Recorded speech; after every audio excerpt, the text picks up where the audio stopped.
Hi everyone, Denise here from the University of Sewing, back with another block for our Granny's 1930 Sampler Journey that we're doing. This is the book by Ricky Timms. You can see it's got 42 different blocks in this sampler, and this time we are talking about block number 8, which is this beautiful teeny tiny little postage stamp block.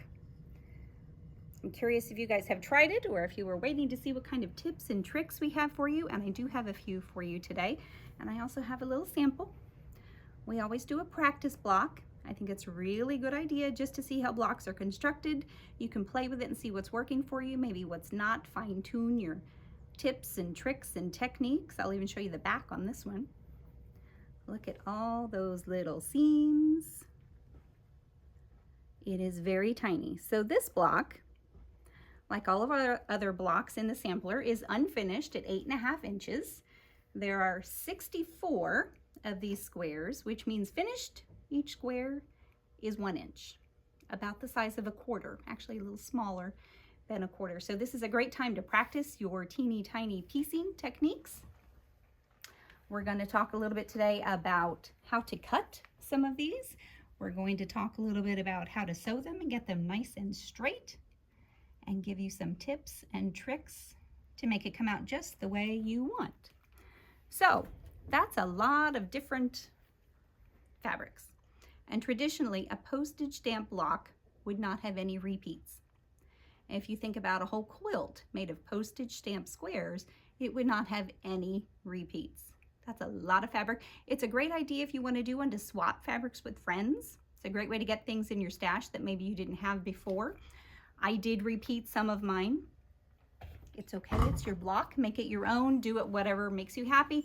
I kind of stuck with the colors that we've been using, but mixed it up a little bit. So let's talk about how to prep the fabric and how to cut these to get these teeny tiny little squares. Let's go over to the iron. I've got just some scraps here, different sizes. We're gonna give them a good press. Get everybody nice and flat so they will cooperate. Using my favorite wool mat today. I do like those. And we've got a little mixture of some batiks and some beautiful prints. Okay, so we've got them all nice and pressed. We've got different sizes, different shapes here. We're going to go over to the cutting table and I'm going to show you how to cut these. You could certainly do each little 1.5 inch square. I think it just might drive you bananas trying to do that. If you've got lots of time on your hands, go for it. If you kind of want to get to the sewing part, which is kind of my thought on most of these, I'm going to show you a way to do it. So I'm going to line up my fabrics. I've got the largest on the bottom, and I'm just going to line up at least one side pretty close. It doesn't have to be exact. And then this side is pretty close. And again, I'm going to line up the next size and the next one. This one, because this one's got the selvage, I'm not sure if you can tell that. It's a little hard to see on that print. I'm going to turn it the other way, so that selvage is not in our way. And then my last little teeny tiny piece here. Okay, so we've got the bulk of our fabrics down here at this corner. Now, let's straighten some things up here. We're going to give a little trim on this just to give us a nice common edge. If you have your spinning rotary cutting mat handy, this is a great time to do that so you're not messing with these too much, you're not moving them around. We're going to give a nice little trim here also. I'm lining this edge that we just cut with this line on my ruler in hopes that it will be reasonably square. Little trim here. Okay, so now we've got two nice, sharp, clean, common edges for all of these fabrics. And we can go to our ruler and just do a nice 1.5. This ruler happens to be here's a 1 inch, and then a half mark here. So I'm going to line this line up, and I'm going to do it right on the edge of that cut line. And I'm going to move it up just a little so that I have these two larger lines at the top of the short edge that we just trimmed. Again, the goal is to make it nice and square. And we're going to give one nice long cut here. And these pieces will move over. Now this one, we're going to leave it as is, turning it very gently. And now we're just going to go down and do some more of these 1.5 inch cuts. And we're going to go all the way down. And we've got a pile of 4 there. And this top one may not be quite big enough.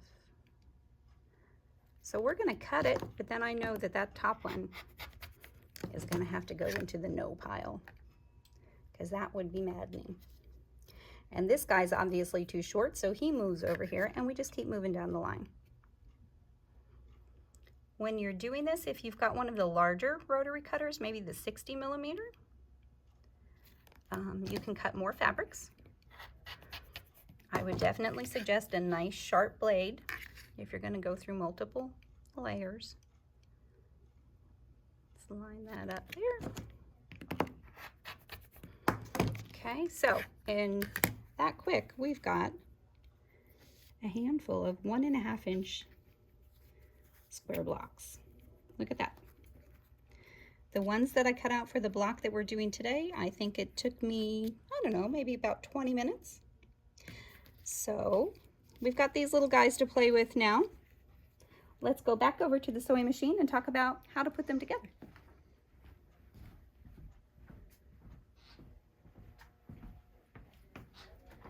So when you're cutting your fabrics, when you're choosing your fabrics, you want as many different fabrics as you can get.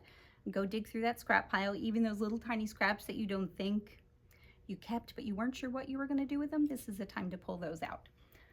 Pull those out, and again, the block has 64 1-inch squares. You're going to want to cut a lot more than that because you're going to play with it. You're going to shuffle things around, but don't play with it too much. Don't fuss with it. Don't overthink it. Put them on. Get kind of a good idea. If you really want a good idea of what's going to look like finished, you can take a photo with your phone and turn it to black and white, and that will give you the color value. So you'll see lights and darks instead of blues and greens, and then you can say, well, I don't really like these 2 blues together. They're too dark. But don't overthink it. Don't do that too much. Give yourself a limit. Say, okay, I'm going to change 3 times, and then that's it. I'm done. I'm moving on.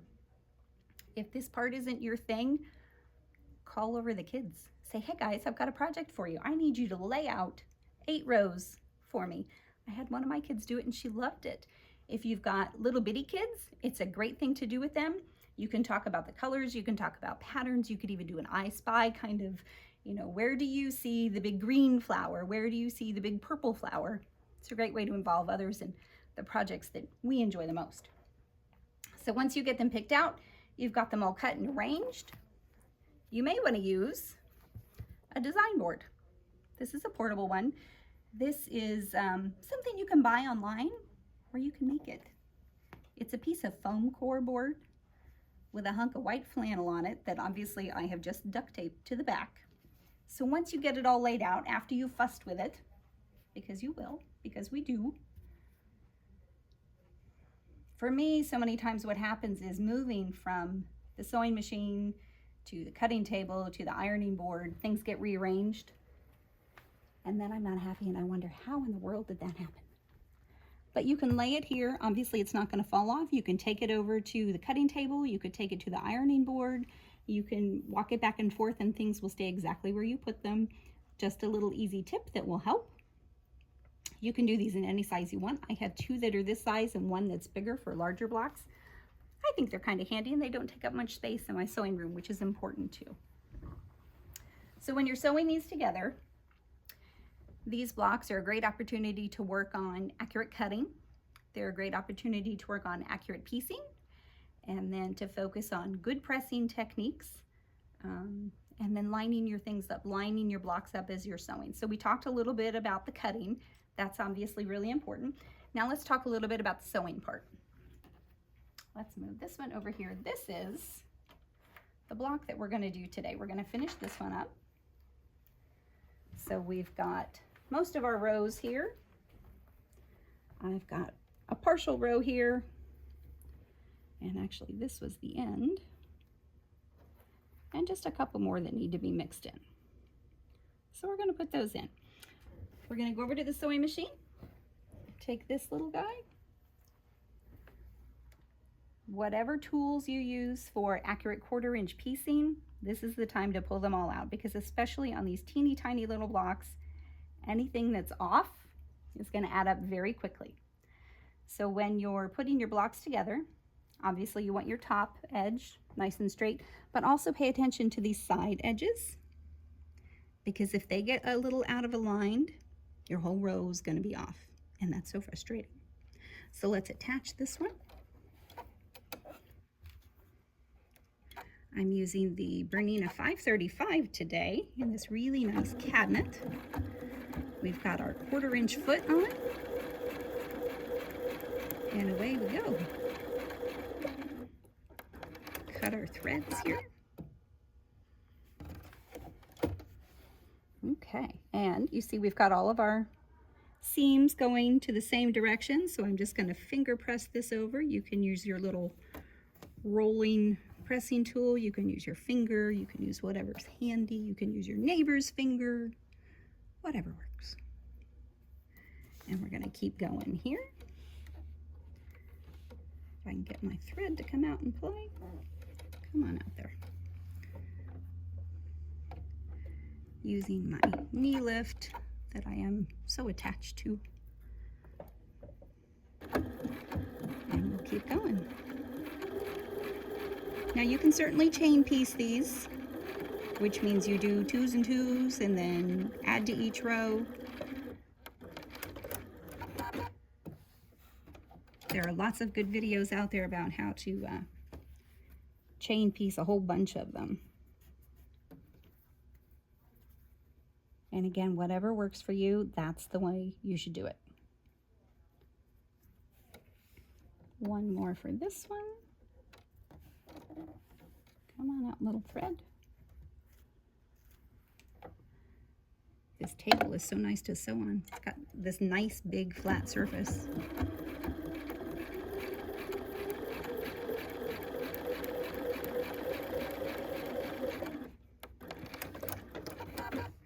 Alrighty. Let's trim off a couple threads here, and then we'll take this over to the ironing board.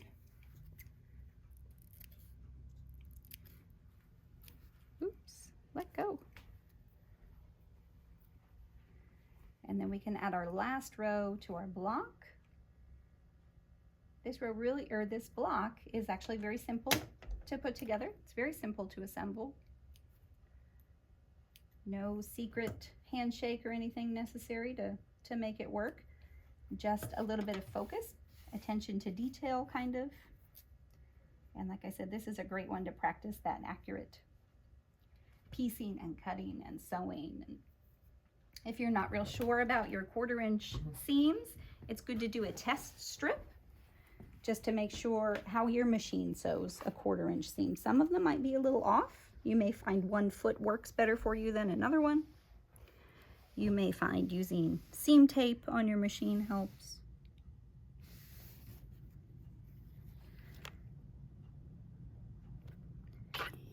Give it a little shot of steam, and our handy dandy tailor's clapper, which I really am fond of. I've been using mine a lot lately. I do want to show you this idea.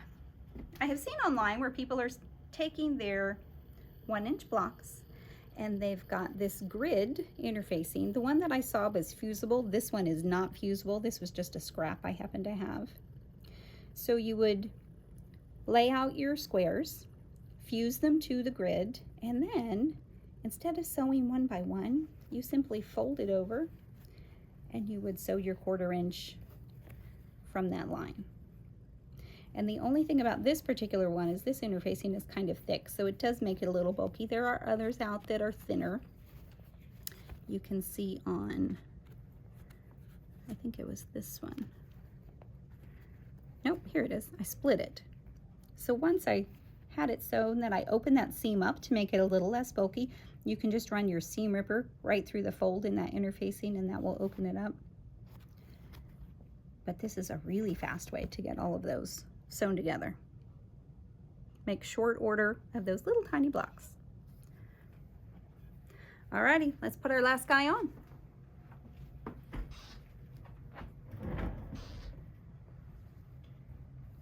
So this is where we're going to make sure all of those seams line up as best we can. Just eyeballing it looks pretty good. And I found we've got seams going to the left here, and underneath they're flipped over to the right so that they will nest. And if you're not sure what I mean by nesting, when you put your fingers, so this finger is behind the seam and my thumb is on top here, you can push those two together and almost push them like this. You can feel those seams kind of lock in place. And you know you're in the right ballpark then. So I'm sliding the top layer this way, the bottom layer that way, and I can feel it's right in place. And then if I peek, look at that, and it will lay beautifully. I'm going to add a wonder clip, and then I'm going to go about halfway down, and we're going to line up this one, same thing, sliding them in different directions with my fingers till I feel that it's in the right spot. And then I'm going to go down here to this last one, and somehow I've got this guy going the wrong direction. That's all right, we'll talk him into moving over. He'll play nicely. Lining up those seams, nice and snug.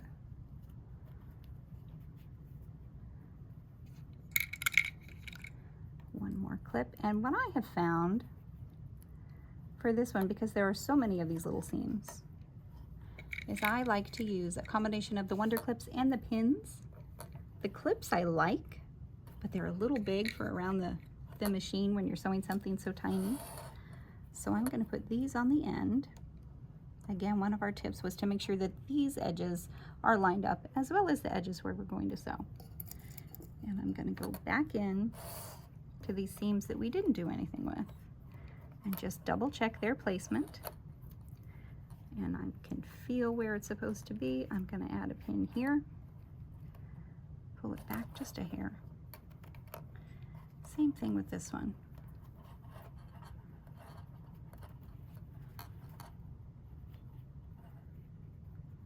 You can see where they just line up nice and snug. So this is kind of the tedious part of this particular block, but it is so cute. And for those of you that use leaders and enders as you're doing your piecing, this would be a great way to do to use those up. Put a couple 1.5 inch squares, or if you want to do larger, do 3.5 inch squares. And you'll have a bunch of them sewn together in no time.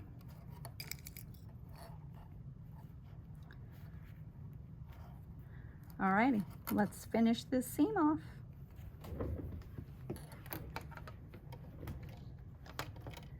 Come on out of there, little thread. It's always a good idea, no matter what machine you're using, what brand, how fancy, how inexpensive, it's always a good idea to hold that thread when you're first sewing. But that means you have to get to that thread.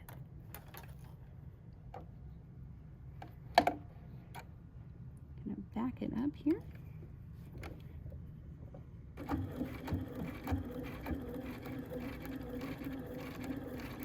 And move my clippy out of the way. And as I do that, I'm going to keep my finger right on that seam so that it doesn't wiggle out. I'm going to stop here. I'm going to move my pin. But see, this finger is still holding those pieces in place, so nobody moved on me.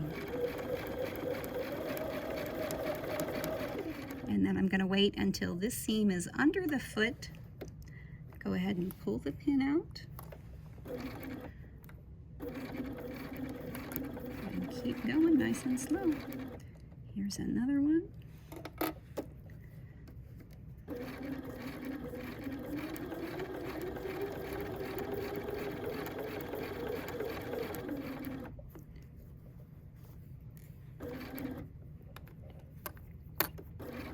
Love to know how you guys are doing with your blocks. If you've done this one yet, if you have any tips or tricks. please share them. That would be awesome in the comments. I hope you guys are enjoying this series. We're in it for the long haul, guys. We've got a lot more to do. But please, if you find something helpful in what we're doing, make sure that you hit that like button.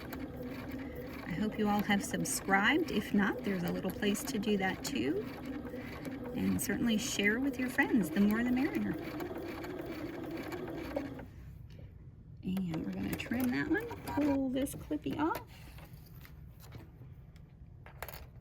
Let's trim this thread here. Oops.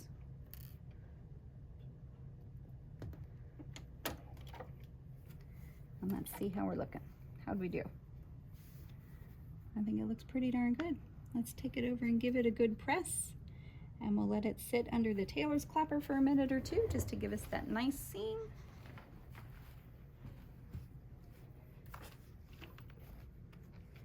Hit it with a little bit of steam here.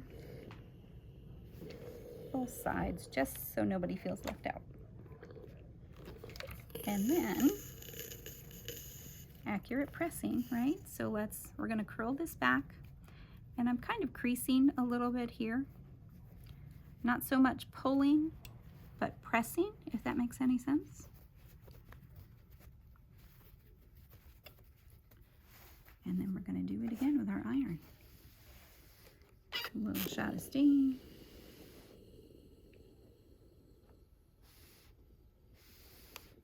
And let's do one more back here.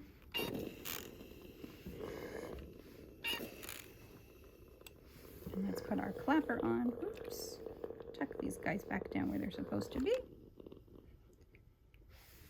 Alrighty, and while that's doing its thing, let's talk about our block for next time. We will be on block number 8, which is the Lemoyne Star.